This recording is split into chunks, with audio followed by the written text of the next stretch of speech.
सदाशिवसमारंभां शङ्कराचार्यमध्यमाम् अस्मदाचार्यपर्यन्तां वन्दे गुरुपरम्पराम्।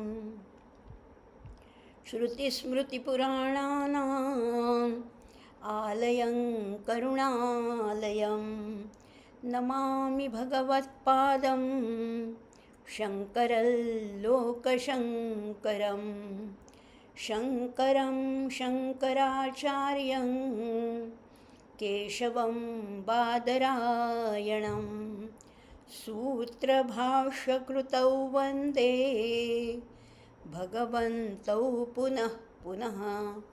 नमस्कार श्रोते हो, माधवी रघुवीर या यूट्यूब चॅनलमध्ये आपणा सर्वांचं अतिशय मनापासून सानंद स्वागत करत आहे.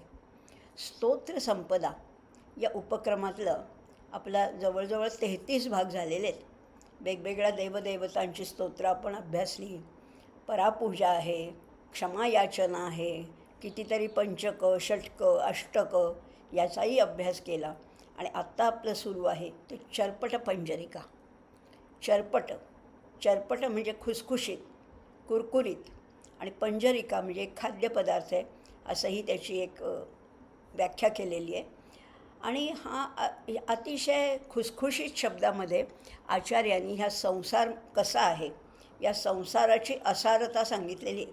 कुणाला सांगितली आहे? एका वृद्ध ब्राह्मणाला सांगितलेली आहे, जो गंगेच्या घाटावरती व्याकरणाचे पाठ करत होता, धातू रूपावली पाठ करत होता.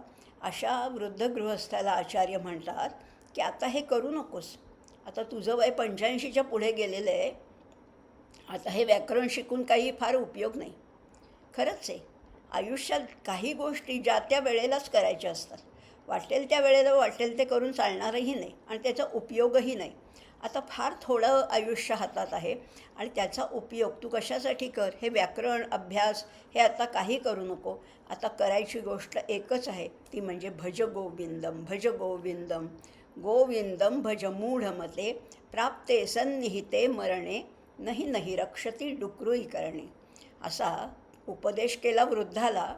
पण वृद्धाला उपदेश करता करता अनेक लोक अवतीभोवती जमा झाले आणि त्यांनाही हा उपदेश अतिशय पटला, मनाला भिडला. आणि म्हणून तेव्हापासनं आचार्यांनी ते उपदेश करून पुष्कळ 1200पेक्षा अधिक वर्ष होऊन गेली. पण आजही आचार्यांच्या सगळ्या पीठामध्ये, सगळ्या मंदिरामध्ये किंवा सगळे त्यांचे शिष्य ही चर्पट पंजरिका नित्य स्मरणामध्ये ठेवतात. नित्य दैनंदिन पाठामध्ये त्याचा नेहमीच उपयोग केला जातो. अशी ही चर्पट पंजरिका. आणि पाठ व्हायला अगदी सोपी आहे, कारण अगदी खुसखुशीत, खरंच शब्दही खुसखुशीत आहेत, अर्थही आहे, पण तो अर्थ डोळ्यात अंजन घालणार आहे. या संसारात आपण किती अडकलेलो आहोत आपण सगळेच, आणि आपल्या सगळ्यांनाच आचार्यांनी मूढमती म्हटलेलं आहे. पण म्हणून रागवायचं कारण नाही आहे. मूढमती म्हणजे मूर्ख नाही आहे, अविवेकी, ज्याला विवेक नाही आहे, ज्याला आपलं कल्याण समजत नाही आहे, आपलं हित कशात आहे हे ज्याला समजत नाही, तो प्रत्येकजण मूढमतीच आहे. आणि आचार्यांच्या ज्ञानाच्या तुलनेत पाहायचं झालं तर आपण सगळेच खरंच मूढमती आहोत. त्यामुळे हा उपदेश आपल्याला आहे, पण तो प्रेमाने केलेला आहे, तो तळमळीने केलेला आहे, तो अतिशय आस्थापूर्वक केलेला आहे. हे लक्षात घेऊया. याच्यात आचार्यांचा लाभ काहीच नाही आहे. आपलं कल्याण व्हावं, आपल्याला निदान काहीतरी त्याच्यातलं सार समजावं, ह्या अतिशय पवित्र हेतूने आचार्यांनी आपल्यासारख्या सगळ्यांना हा उपदेश केलेला आहे. असं आपण भज गोविंदम बघत आपली, मला वाटतं 7 कडवी झाली होती, 7 श्लोक झाले होते. कारण अर्थ खूप आहे. श्लोक जरी लहान असले तरी त्याच्यात अर्थ खूप आहे. आणि तो अर्थ मनावर ठसण्यासाठी पुन्हा पुन्हा वारंवार तीनदा आचार्य म्हणतात भज गोविंदम भज गोविंदम गोविंदम भज मूढमते. आणि आपणही हे सविस्तर समजावून घेतो आहे, कारण त्याच्यामुळे आपल्यामध्ये आंतरिक परिवर्तन होणार आहे. बाहेर काही बदलणार नाही आहे, पण आंतरिक परिवर्तन झालं तर आपल्याला मोक्षाचा मार्ग खुला होईल. निदान उन्नतीकडे, आपल्याला ऊर्ध्वगतीकडे, प्रगतीकडे वाटचाल करता येईल ह्या अध्यात्म मार्गामध्ये. त्या दृष्टीने आपण कमी श्लोक घेतो आहे, पण सविस्तर घेतो आहे. आता आज बघणार आहोत 8वा श्लोक, 8वं कडवं याच्यातलं. मी मागच्याच वेळेस म्हटलं की थोडे पुढे मागे झालं असेल, सरमिसळ झालं असेल, कारण 2 श्लोक पद्यसमूह आहेत, एक शर्पट पंजरिका आणि एक द्वादश पंजरिका. इकडचे तिकडे होण्याची शक्यता आहे, फक्त आपण अर्थ लावून घेऊया. कुठे आहे ते आपल्याला बघावं लागेल. बघूया आता याच्यातला 8वा श्लोक काय आहे. आता हे जे आपलं चाललं आहे, आयुष्याचं सगळं रहाटगाडगं चाललं आहे. दिवसानंतर रात्र येते, रात्रीनंतर दिवस येते, शिशिर येतो आहे, वसंत येतो आहे, पुन्हा सगळं सुरू आहे. आणि हा जन्म लक्षात घेऊया, हा जन्म आपला पहिला नाही आहे. याच्यापूर्वी किती जन्म झाले माहिती नाही आहे, याच्यानंतर किती जन्म होणार आहेत हेही माहिती नाही आहे. पण माहिती नसलं तरी हे आपल्या हातात आहे. हे आपल्या हातात आहे पुढे किती जन्म व्हायचेत. आपल्याला जास्तीत जास्त या कर्माचं अकर्म करायचं आहे आणि या कर्माचा लेप लागू न देता किंवा त्याचं संचित वाढू न देता आपल्याला ह्या जन्मी प्रारब्ध भोग जास्तीत जास्त भोगून संपवायचे आहेत. आणि ह्या जन्मी मुक्ती कशी मिळेल ह्या दृष्टीने निदान प्रयत्न करू. हा जन्म नाही तर पुढचा जन्म तरी नक्कीच, पुढच्या जन्मात तरी मुक्ती मिळाली पाहिजे. असे आणखीन पुष्कळ जन्म घ्यायचे नाही आहेत. 84,84,84,84,000चा फेरा असं म्हटलेलं आहे. पण आपल्याला तसं नको आहे, कारण आपण आचार्यांचे शिष्य आहोत, आपण आचार्यांचे भक्त आहोत. त्यांनी निदान जो मार्ग दाखवला आहे त्या मार्गावरनं चालणं एवढं तर आपलं कर्तव्य आहे. त्यामुळे आपल्याला प्रयत्न करायचे ते मुक्तीसाठी. हा संसार हा असार आहे कळल्यानंतर किती गुंतायचं ह्याच्यात, किती लडबडायचं. आणि म्हणून आचार्य म्हणतात की हा जन्मसुद्धा पहिला नाही आहे. किती जन्म झालेत माहिती नाही आहे, पुढे किती होणार हेही माहिती नाही आहे. पण आता आम्ही निग्रह केला आहे की आपल्याला मुक्तीच्या मार्गाने जायचे. आचार्य काय सांगत आहेत? आचार्य म्हणत आहेत पुनरपि जननम पुनरपि मरणम पुनरपि जननी जठरे शयनम. इह संसारे बहुदुस्तारे कृपया पारे पाहि मुरारे.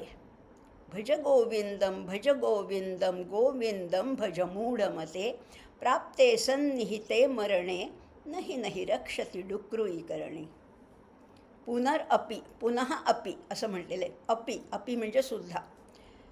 एक जन्म नाही आहे हो, आम्हाला वेगवेगळ्या योनीतनं जावं लागतं. वेगवेगळे 84 लक्ष योनीतनं हा प्रवास आहे. आणि हा प्रवास कसा आहे? हा प्रवास आनंददायक नाही आहे. आत्ता जो माणसाचा जन्म मिळाला आहे तो सगळ्यात उत्तम जन्म आहे.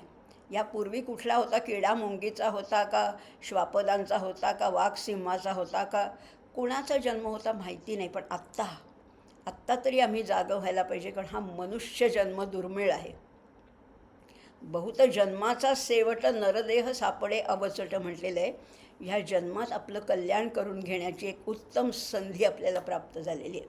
आणि म्हणून आचार्य म्हणतात पुनरअपि पुन्हासुद्धा जननम पुनरअपि मरणम पुनरअपि जननी जठरे शयनम.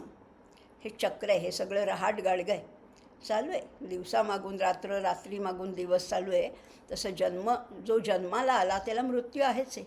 आमची भगवद्गीता सांगते जातस्य हि ध्रुवो मृत्युर्ध्रुवै जन्म मृतस्य च. जन्माला आला आहे त्याला मृत्यूशिवाय दुसरा पर्याय नाही आहे. कुणाला अल्पायुष्य असेल, कुणाला दीर्घायुष्य आहे, पण मृत्यू प्रत्येकाला आहेच. प्रत्येकाला मृत्यू आहे. म्हणून पुनरपि जननम, जो जन्माला आला, पुनरपि मरणम. आणि मरणानंतर मुक्ती आहे का? मरणानंतर सुटका आहे का? नाही ना. पुनरपि जननी जठरे शयनम. पुन्हा आईच्या गर्भामध्ये पुन्हा शयन करायचं आहे. पुन्हा तो 9 महिन्याचा गर्भावास सोसायचा आहे. गर्भावासाचं दुःख फार मोठं आहे. त्या गर्भावासामध्ये त्या कोंदट अरुंद अशा जागेमध्ये त्या बाळाचे किती हाल होत असतील कल्पनाच केलेली बरी. म्हणून तर समर्थांनी म्हटलंय ना, निरोधे पचे कोंडिले गर्भवासी अधोमुख रे दुःख त्या बाळकासी. अधोमुख असलेलं ते बाळक, त्याला कितीतरी दुःखाच्या किती यातना भोगायला लागतात.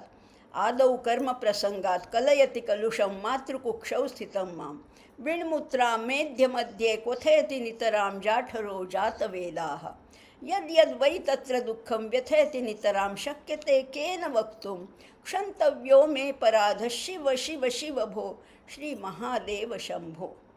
त्या अगदी मलमूत्रामध्ये ते लोळत असतं बाळ. किती यातना आहेत, किती कष्ट आहेत, किती घाण आहे, किती दुर्गंधी आहे. अशा यातना पुन्हा पुन्हा भोगायच्यात का? ह्याच्यात काही आनंद आहे का? ह्याच्यात काही सुख आहे का? नाही.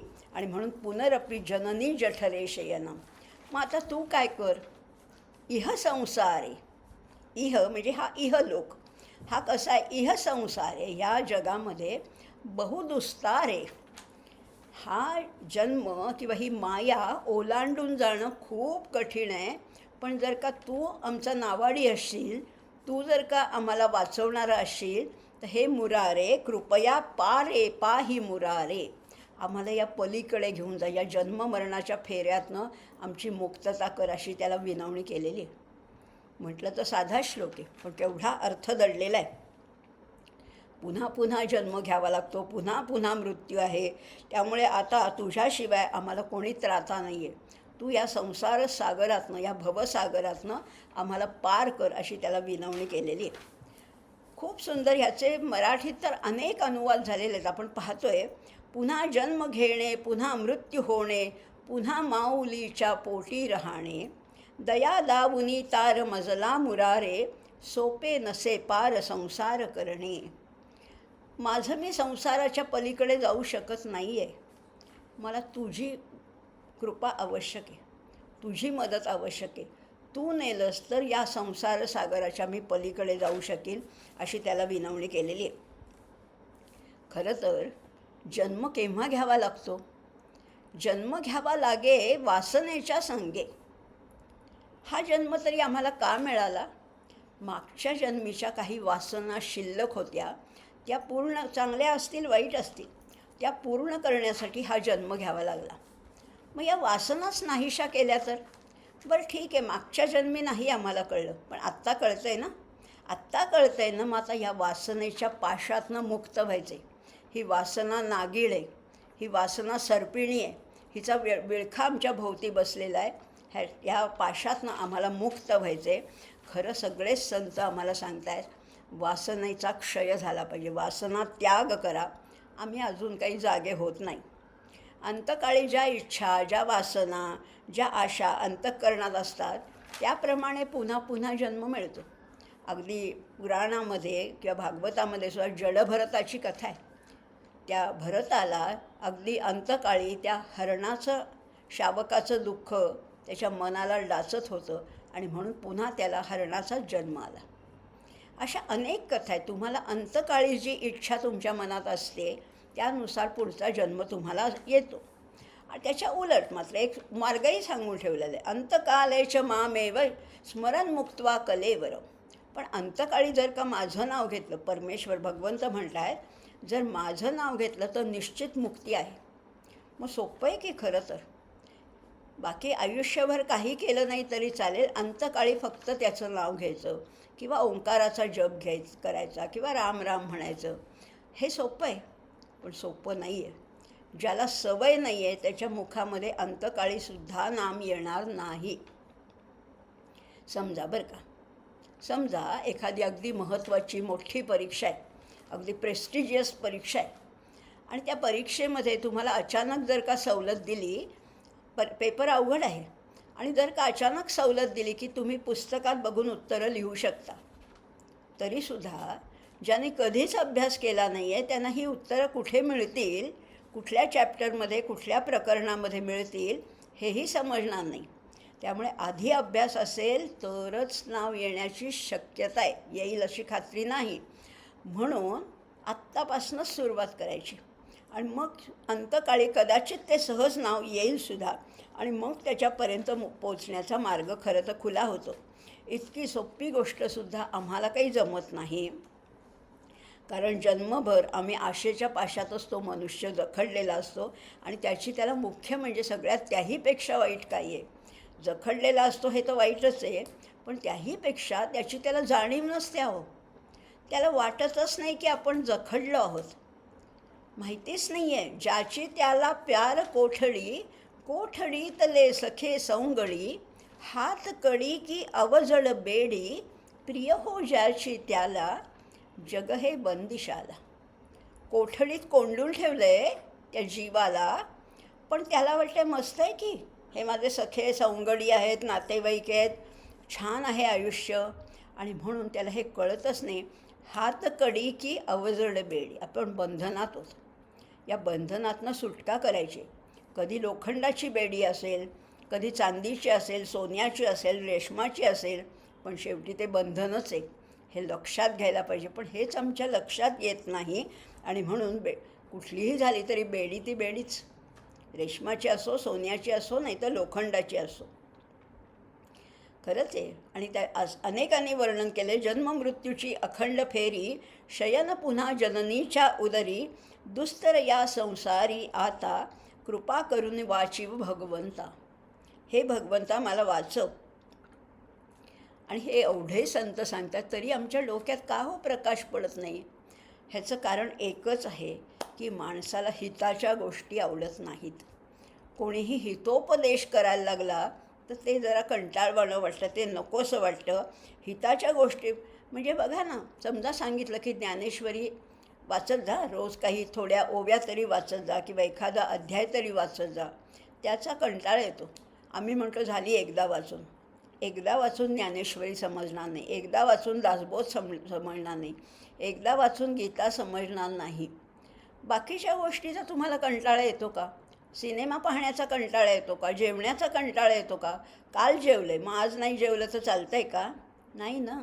म्हणजे ज्या अहिताच्या गोष्टी आहेत त्या तुम्हाला आवडतात आणि हिताच्या गोष्टी आहेत त्या अजिबात आवडत नाही. हा तुमची आणि माझी हीच कथा आहे.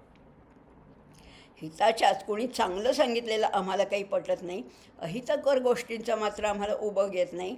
मुळात हे मला नको आहे असंही वाटत नाही.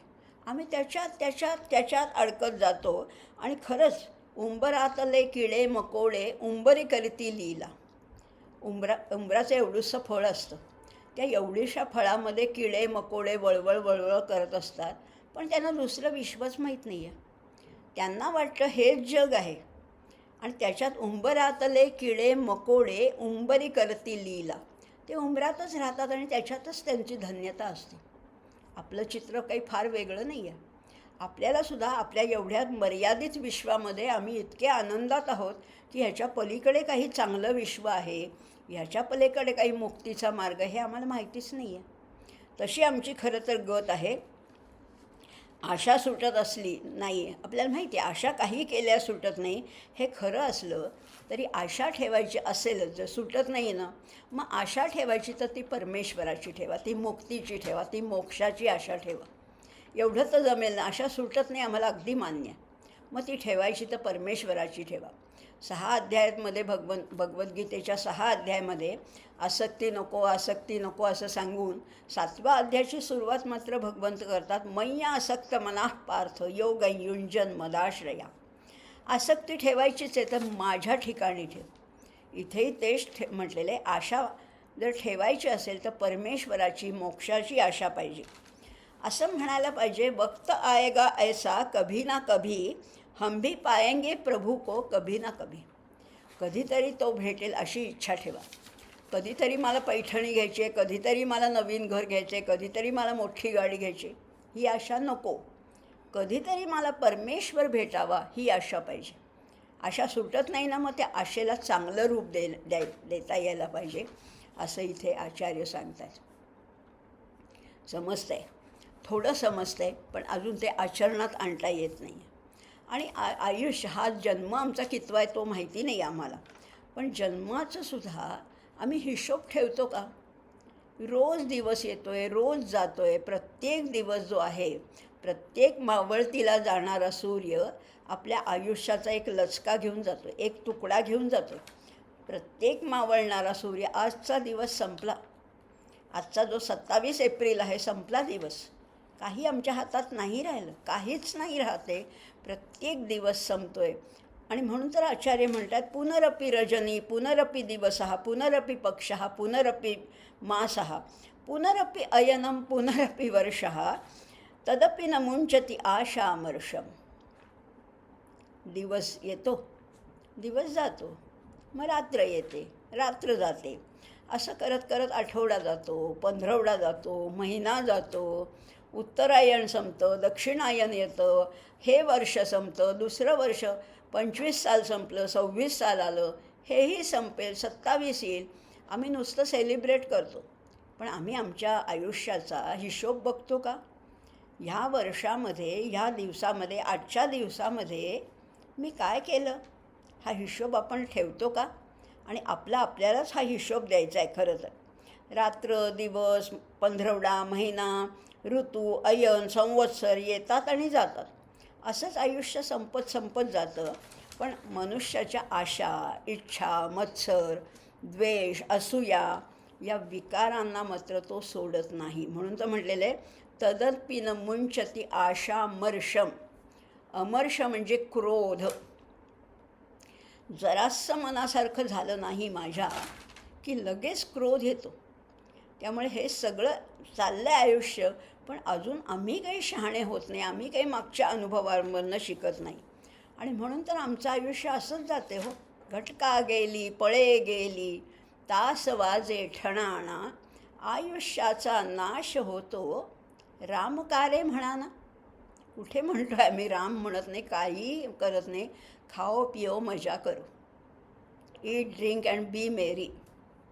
काहीही आम्ही करत नाही आहोत. खरंच प्रत्येक गोष्ट आम्हाला शिकवते, निसर्ग शिकवतो आहे, ऋतू शिकवत आहेत, पण आमच्या डोक्यात काही प्रकाश पडत नाही. पुनश्च रजनी दिवस पुन्हा हा, पक्षमास हे येती सदा, अयन वर्ष फिरफुरनी येता, आशा मोह सुटे ना कोणा, भज गोविंदम भज गोविंदम गोविंदम भज मूढमते. पुन्हा म्हटलेले, आयुष्य क्षणाक्षणाने सरत असतं. प्रत्येक क्षण गेला तो गेला. तो मागचा क्षण मला परत आणून द्या, नाही आणता येणार. क्षण गेला. क्षणशः कणशश्चैव विद्यामर्थं च साधयेत, क्षणत्यागे कुतो विद्या कणत्यागे कुतो धनम. क्षण क्षण जातो तेव्हा आयुष्य सरकत जातं. आपल्याला वाटतं काय मी 5 मिनटं तर वाया घालवली. अहो 5 मिनटाचा तास होतो, तासाचे दिवस होतात, दिवसाचे आठवडा होतो, आठवड्याचा, असं करत करत संपलं आयुष्य. कळतसुद्धा नाही हातातनं कधी संपते. आणि तरीसुद्धा आम्ही आमचे वाढदिवस मोठ्या आनंदाने सेलिब्रेट करतो. खरं तर प्रत्येक वाढदिवस हे एक एक वर्ष कमी होतं आहे आयुष्यातलं. याची आम्हाला जाणीवच नाही. आम्ही मोठ्याले काय केक काय कापतो, मेणबत्त्या काय लावतो, काय आरडाओरडा, गाणी, खाणं पिणं, हे वाढदिवस साजरे करतो. पण या वाढदिवसाला विचार करतो का, मागच्या वर्षात मी काय केलं, परमेश्वराच्याकडे जाण्याच्या दिशेने त्यासाठी मी काय काय प्रयत्न केले, हे काही आम्ही बघत नाही. खरं तर रोज रात्री आपणच आपल्याला हिशोब विचारायचा आहे. काय ठरवलं होतं आणि काय काय केलं, जमलं आहे का तुला सगळं, विचारायचं आहे प्रश्न. कुणाला, दुसऱ्या कोणी विचारलेला आपल्याला आवडत नाही, पण आपण आपल्यालाच विचारायचं आहे की तू आज काय काय ठरवलं होतंस. आणि खरंच आहे, प्रत्येक वेळेस get up with resolution and go to bed with satisfaction. रोज सकाळी उठल्यानंतर काहीतरी निश्चय करायचे. आज इतकं झाले पाहिजे, इतके श्लोक माझे झाले पाहिजेत, इतकं हे पानं झाली पाहिजेत, इतकी ज्ञानेश्वरी, किंवा हे आचरणात आलं पाहिजे. काहीतरी चांगलं ॲफर्मेटिव्ह काही गोष्टी करायच्या आहेत. अशा गोष्टी, ॲफर्मेशन्स आपण पाळायचे आहेत. आणि झोपताना सॅटिस्फॅक्शन पाहिजे की हो, मी हे ठरवलं होतं आणि हे माझं पूर्ण झालं. त्यामुळे रोज नवीन संकल्प करायचा आहे आणि रोज त्याची परिपूर्ती करायची आहे. समाधानाने निसताना खरं स्वप्न पाहिजेत आणि नवीन योजनांची, आणि ते योजना पूर्ण करण्यासाठी पुन्हा जागं व्हायचं आहे, पुन्हा जोमाने कामाला लागायचे. झोपायचे ती उद्याची स्वप्न पाहण्यासाठी आणि उठायचे ती स्वप्न पूर्ण करण्यासाठी. समर्थसुद्धा म्हणतात, रिकामा जावो नेदी एक क्षण, एक क्षणसुद्धा वाया घालवू नका. आपले कितीतरी क्षण कशाला, आयुष्य असंच वाया जाते. आळसामध्ये, कशामध्ये, कंटाळा, बाकीच्या खूप गोष्टी आहेत. त्यामुळे असं आयुष्य वाया घालवायचं नाही आहे, पुन्हा पुन्हा आचार्य सांगतात. आणि खरंच आहे, सज्जन लोकांना पण जेवढा दिवसाचे जेवढे तास असतात तसेच दुर्जनांना असतात. पण सज्जन काय करतात, काव्यशास्त्र विनोदेन कालो गच्छति धीमतां, व्यसनेन च मूर्खाणां निद्रया कलहेन वा. सज्जनांना तेवढाच वेळ असतो, तेच 24 तास असतात, पण ते त्याचा विनियोग चांगल्या गोष्टीसाठी करतात. काव्य, शास्त्र, विनोद ह्याचा अभ्यास करण्यासाठी करतात. पण मूर्ख लोक व्यसनामध्ये, निद्रेमध्ये, भांडणामध्ये असाच वेळ वाया घालवतात. आपण नाही होत ना तसे. आपण तसे नाही होत, कारण आपण ह्याचा अभ्यास करतो आहे. आपण आचार्यांनी काय सांगितले हे निदान समजावून घेतो आहे. ही चरपट पंजरिका आपल्याला काय दिशा दाखवते आहे त्याचा निदान आढावा घेतो आहे. थोडं शाब्दिक का होईना समजते आणि त्या समजल्यापैकी कणभर तरी आचरणात आणता येते. हेच याचं फलित आहे.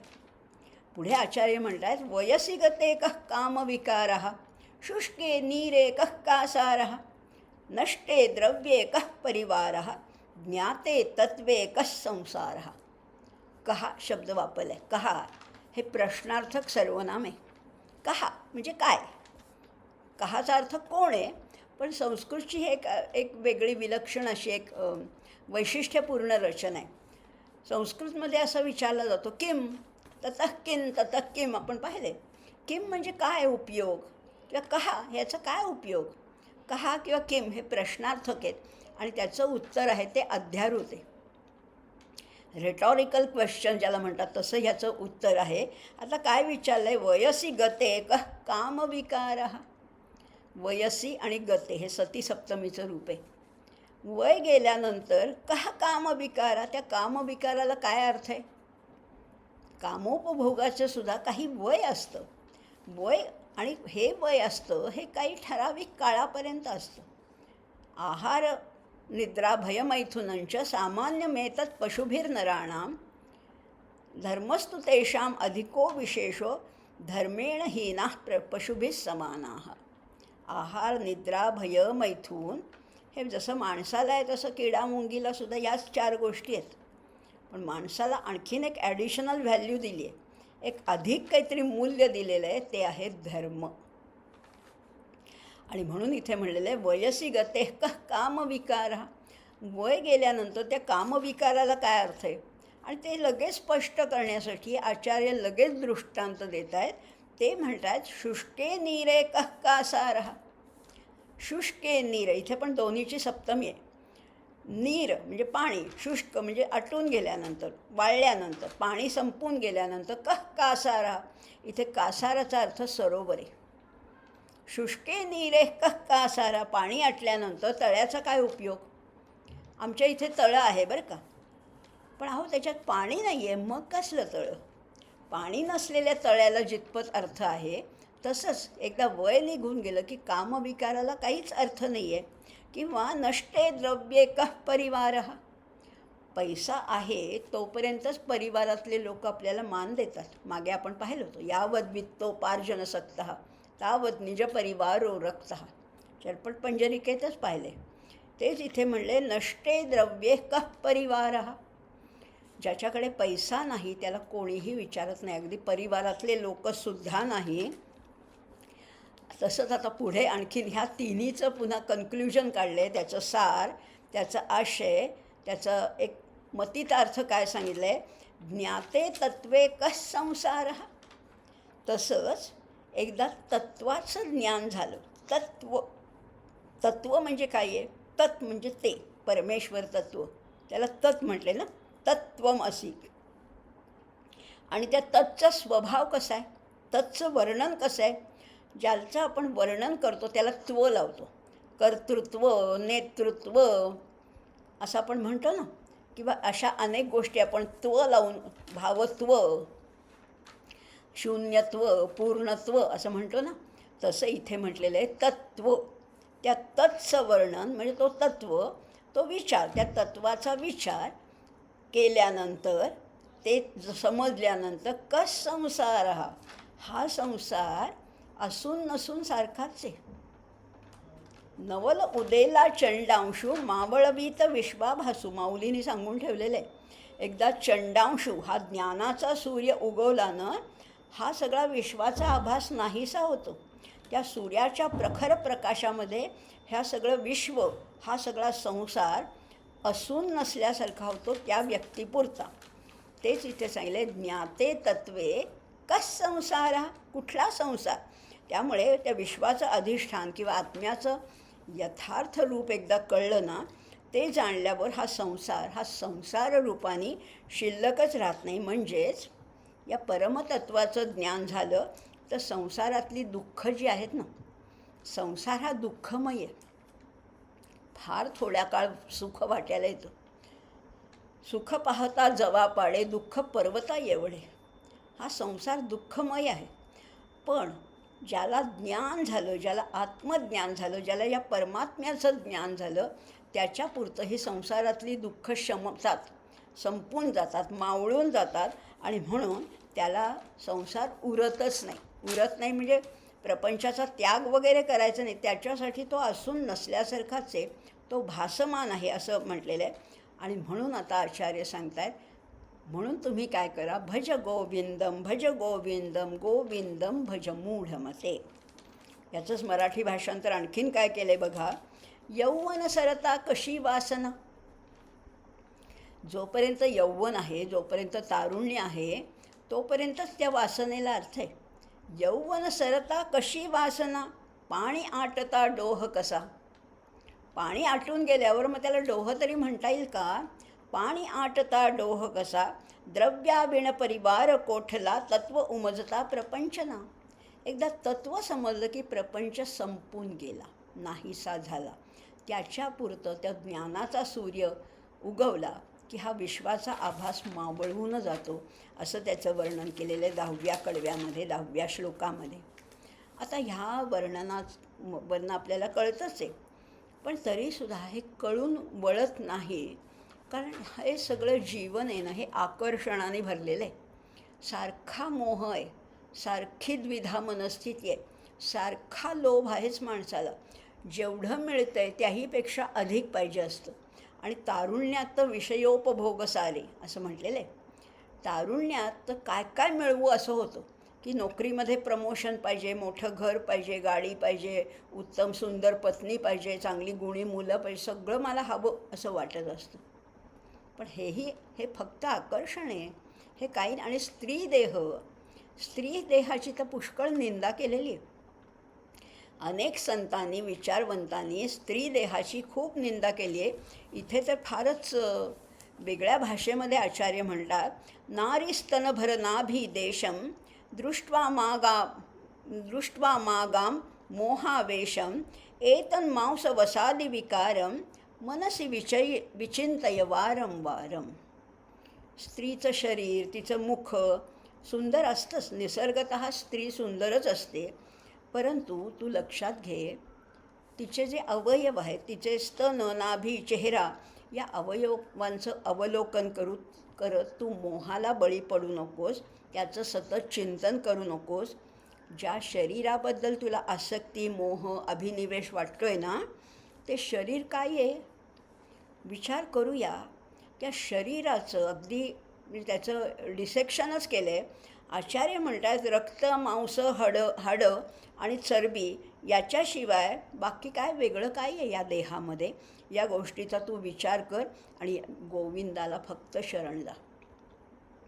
म्हणजे स्त्री सौख्याचा जो अडथळा आहे या मुक्तीच्या मार्गामध्ये, तो तेवढा नाहीच आहे. त्याच्याकडे तू लक्षच देऊ नकोस. हे देहाचे विकार आहेत, बाकी काहीच नाही आहे. रमणीमुख स्तन नाभी पाहुनी, भुलू नको रे मोहासी, मांस मेद हे सारे बनवी, विचार करिबा नित्य मना, भज गोविंदम भज गोविंदम भज गोविंदम मूढमते. तरुणांना मोहित करणारे अनेक विषय असतात, त्यातही स्त्रीचं आकर्षण पुष्कळ जास्त आहे. पण हे सौंदर्य नाशिवंत आहे, टिकणारं नाही आहे. शरीर सौष्ठव काय, मोहक बांधा काय, केस काय, कांती काय, हे वेगाने नष्ट होणार आहे. ह्याच्यातलं काहीच टिकणारं नाही आहे. आणि ज्या डळमळीत पायावर उभा राहिलेला हा डोलारा, हाही टिकणारा नाही आहे. लक्षात घ्या, स्त्री देहाचं आकर्षण असतं, पण हा मूळ पाया आहे तो डळमळीत आहे, अस्थिर आहे. त्यामुळे पायात जर खचला तर डोलारा कसा उभा राहणार. त्यामुळे क्षणिक मोहाच्या आहारी जाऊन तू काहीतरी निर्णय घेऊ नकोस. तरुण वयामध्ये स्त्रीचं आकर्षण अधिक असतं आणि त्यामुळे लग्नाचे सुद्धा अनेक वेळेला निर्णय चुकीचे घेतले जातात. पण अतिलोभामुळे नुकसानच पदरी पडतं. स्वैराचारामुळे आयुष्य बिघडत जातं. चंगळवाद म्हणजे जीवन नाही आहे, भोगलोलुपता नाही आहे. मनुष्यजन्म हे मोक्षप्राप्तीचं खरं तर साधन आहे. आपल्या ईशावास्य उपनिषदामध्ये सुद्धा सांगितले, भोग आहेतच, हे भोगायचेच आहेत, पण त्या भोगाबरोबर त्यागाची जोड पाहिजे. हे दोन पंख आहेत. पक्षाला जसे दोन पंख असतात, एक पंख तोडून चालेल का? नाही ना, दोन्ही पंख आवश्यक आहेत. त्यामुळे भोगापेक्षाही त्यागाला महत्त्व दिलं पाहिजे. त्यामुळे ही सगळी सृष्टी तुझ्यासाठीच आहे. नको रे मना होऊ तू कष्टी, आनंद मिळवण्यासाठी ही सारी सृष्टी, असं वर्णन केलेलं आहे. त्यामुळे भोगाबरोबर थोडा त्यागही शिकायला पाहिजे. या मोहामध्ये, या आसक्तीमध्ये, या स्त्री देहामध्ये तू रमून जाऊ नको, त्याच्या पलीकडे बघ. त्यामुळे नको पडू तू मोही स्त्रीचे, नाभी वक्षी घट बघुनी, विभिन्न आकृती मांसनी चरबी, जाण नित्य हे ठेव मनी. त्याच्याबद्दल फार कडक शब्दामध्ये आचार्यांनी सांगितले. आणि ह्याच्यातनं आता तात्पर्य काय आहे? इथे निंदा करायची नाही आहे. आचार्य म्हणतात की तारुण्यकाळीसुद्धा, तरुणपणातसुद्धा आत्मसंयम बाळगायला पाहिजे. आणि तो अवघड आहे, पण अशक्य नाही आहे. प्रयत्न साध्य आहे आणि त्यातूनच आपल्याला ईश्वराशी जोडता येणं शक्य आहे, असं आचार्यांनी सांगितलं आहे. थोडं कडक शब्दात आहे, थोडं कटू शब्दामध्ये सांगितलं आहे, पण हेच खरं सत्य आहे. आता तू विचारच करायचा झाला तर तू कशाचा विचार कर? कस्त्वं कोहम कुत आयातः कामे जननी कोमे तातः इति परिभावय सर्वमसारं विश्वं त्यक्त्वा स्वप्नविचारं भज गोविंदं गोविंदं भज मूढमते प्राप्ते सन्निहिते मरणे नहि नहि रक्षति डुक्रुई करणे. कस्त्वं, त्वं कहा, तू कोण आहेस? कहा अहम, मी कोण आहे? कस्त्वं कोहम कुत आयातः, कुठून आलेलो आहोत? तू कोण, मी कोण, आपण आलो आहेत कुठून? कामे जननी कोमे तातः, माझी आई कोण आहे, माझे वडील कोण आहेत? ह्या जन्मीचे मला माहिती आहेत, पण असे किती जन्म झालेत. मागच्या जन्मी, त्याच्या आधीच्या जन्मी कोण माझे आई वडील होते मला माहिती नाही आहे. मग ह्याचा विचार कर ना. कस्त्वं कोहम कुत आयातः कामे जननी कोमे तातः इति परिभावय सर्वम असारम. आता तू विचार करायचा झाला तर हे सगळं जे जग आहे हे असार आहे. याच्यामध्ये रमण्यासारखं काही नाही आहे. या आयुष्यामध्ये खरं तर रामच नाही आहे. आणि राम शब्द रमणे ह्याच्यापासून आलेलं आहे.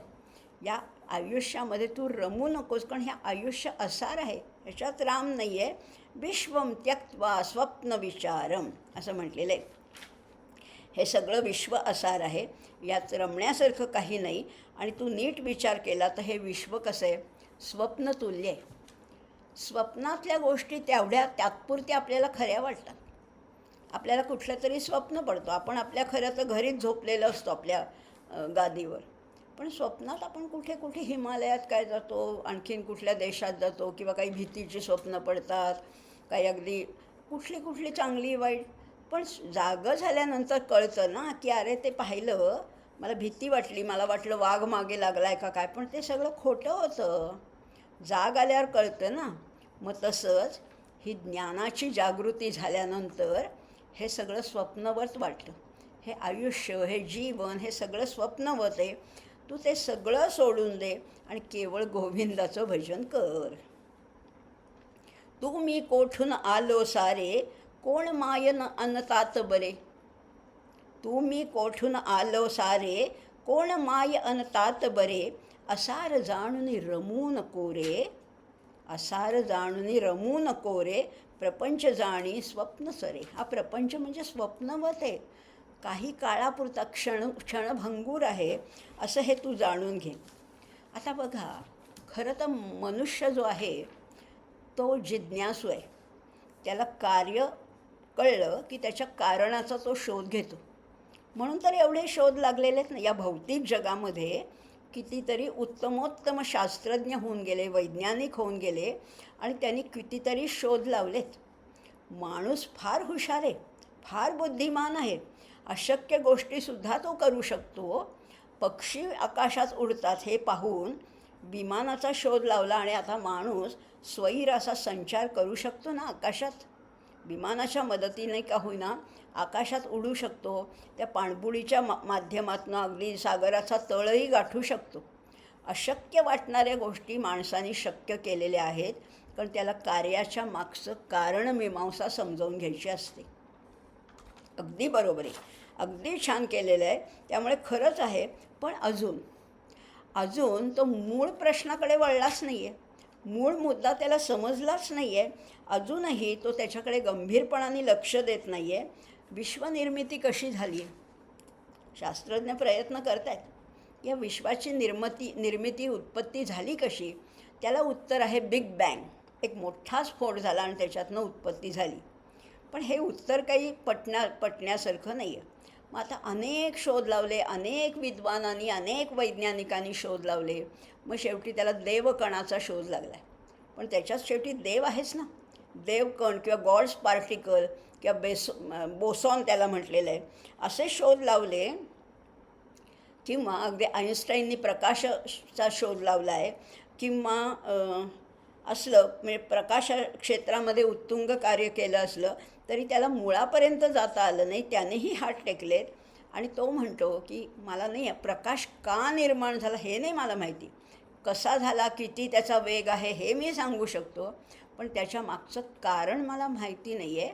मग त्याच्याबद्दल बायबलमध्ये सुद्धा असं म्हटलं आहे किंवा अनेक विद्वानांनी फार पूर्वीच सांगून ठेवले की God said let there be light and light was there. परमेश्वर म्हणाला की तिथे लाईट निर्माण होऊ दे, प्रकाश निर्माण होऊ दे, आणि प्रकाशाची निर्मिती झाली. म्हणजे एवढे शोध लावून परत तुम्ही परमेश्वराला शरण जाताय ना. एवढा न्यूटननी गुरुत्वाकर्षणाचा शोध लावला. पृथ्वीवर किती गुरुत्वाकर्षण आहे, चंद्रावर किती आहे, मंगळावर किती आहे, का त्याचं बदल होतो त्याच्यामध्ये, हे सगळं झालं आहे. पण गुरुत्वाकर्षण मुळात निर्माण का झालं हे न्यूटनला नाही सांगता आलं. म्हणजे आम्ही काही मर्यादेपर्यंत शोध लावू शकतो, पण त्या मर्यादेपलीकडे वैज्ञानिकांनी, संशोधकांनी, शास्त्रज्ञांनी हात टेकलेत. ह्याच्या पुढे नाहीच आम्हाला जाता येत असंही म्हटले. तसंच मी कोण ह्याचा शोध अजून लावता आला नाही. मी कोण म्हणजे मी कोण ह्याचं आपण उत्तर देतो. आपण नाव, गाव, हुद्दा, पदव्या, समाजातलं स्थान वगैरे सांगतो, किंवा शरीरशास्त्र आम्हाला माहिती आहे, आत काय आहे, बाहेर काय आहे, अवयव कसे, त्यांचं हे सगळं आम्हाला माहिती आहे. पण ह्या सगळ्यांना चालवणारा मी कोण अजूनही शोध लावला नाही आहे. कोण असे मी तूही कुठला, मी कोण आणि तू कोण. कोण असे मी तूही कुठला, कोण बाप वा माय आम्हाला. आमचे आईबाप कोण आहेत. असार सारे धर हे चित्ती, टाक विश्व ही स्वप्न भ्रांती. भज गोविंदम भज गोविंदम गोविंदम भज मूढमते. ही भ्रांती आहे, हा सगळा भ्रम आहे. आणि या भ्रमामध्ये किती अडकायचं. या भ्रांतीमध्ये, या स्वप्नवत वाटणाऱ्या विश्वामध्ये किती आम्ही रंगून जातो, किती आम्ही रमून जातो. ह्याच्या पलीकडे जे ह्या मायेच्या प्रांताच्या पलीकडे जे परब्रह्म आहे, ज्या तिथपर्यंत पोचायचं, हे मायेचं महाद्वार ओलांडून पलीकडे जायचं आहे, हे आम्हाला अजून झेपतच नाही आहे.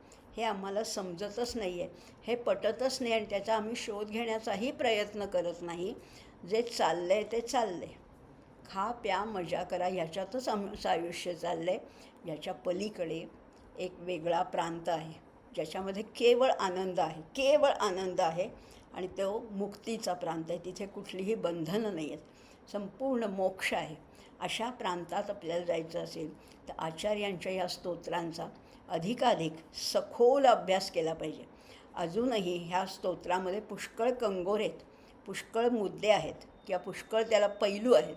त्या सगळ्याचा काही आपण अभ्यास करत नाही आहोत. फक्त ही एक सुरुवात आहे. शरपट पंजरिका जाणून घेण्याची ही एक नुसती सुरुवात आहे. याच्या पुढचा अभ्यास ज्याचा त्यांनी आपापल्या वकुबानुसार, आपापल्या कुवतीनुसार, क्षमतेनुसार करायचं आहे. तुमच्याकडे जी पुस्तकं असतील, जे कोणी तुमचे गुरु असतील, जे कोणी तुम्हाला मार्गदर्शक असतील, त्यांच्या विचारांच्या मदतीने आपण ह्या चर्पट पंजरिकेच्या आणखीन आत आत आत जायचं आहे आणि मी कोण ह्याचा अभ्यास करण्याचा प्रयत्न करायचा आहे. ही केवळ एक सुरुवात आपण या भागामध्ये जे बोलतो आहे ती फक्त एक सुरुवात आहे. तो फक्त एक अगदी थोडंसं ती एक झलक आहे. त्याचं ज्ञान मिळवणं हे खरं तर आपलं सगळ्यांचंच उद्दिष्ट आहे. ह्या चर्पट पंजरिकेचे आता आपले 12 मंत्र झालेले आहेत. 17 आहेत. त्यामुळे पुढच्या भागामध्ये आपण 5 घेऊया आणि मग द्वादश पंजरिकेला सुरुवात करूया. हळूहळूच हे सगळं होणार आहे, पण निदान आपल्याला त्याच्यातलं काहीतरी अर्थ समजतो आहे, काहीतरी बिटवीन द लाईन्ससुद्धा समजते असं मानूया आणि आज इथेच थांबूया. सर्वेपि सुखिनः सन्तु, सर्वे सन्तु निरामयाः, सर्वे भद्राणि पश्यन्तु, मा कश्चित् दुःखमाप्नुयात्. ओम शांती शांती शांती. धन्यवाद. भज गोविन्दं भज गोविन्दं भज गोविन्दं मूढमते प्राप्ते सन्निहिते मरणे नहि नहि रक्षति डुक्रीकरणे भज गोविन्दं भज गोविन्दं भज गोविन्दं मूढमते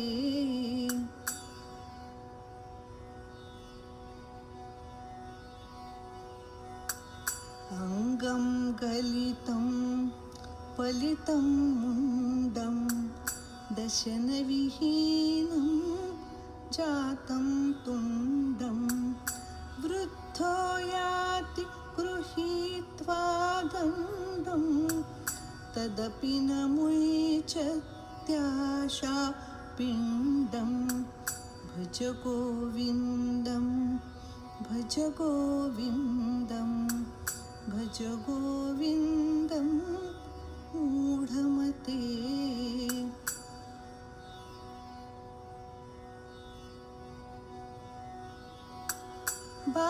बालस्तावत् क्रीडासक्तः तरुणस्तावत् तरुणीरक्तः वृद्धस्तावत् चिन्तामग्नः परमे ब्रह्मणि कोऽपि न लग्नः भज गोविन्दं भज गोविन्दं भज गोविन्दं मूढमते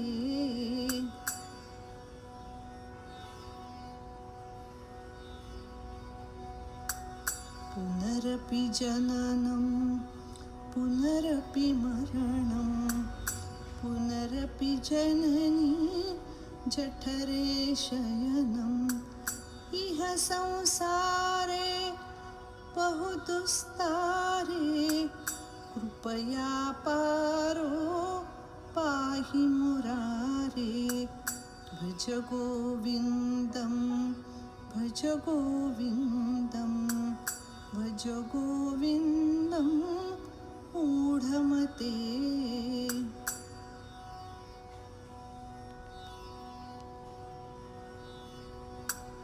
पुनरपि रजनी पुनरपि दिवसः पुनरपि पक्षः पुनरपि मासः पुनरप्ययनं पुनरपि वर्षं तदपि न मुञ्चत्याशामर्पं भज गोविन्दं भज गोविन्दं भज गोविन्दं मूढमते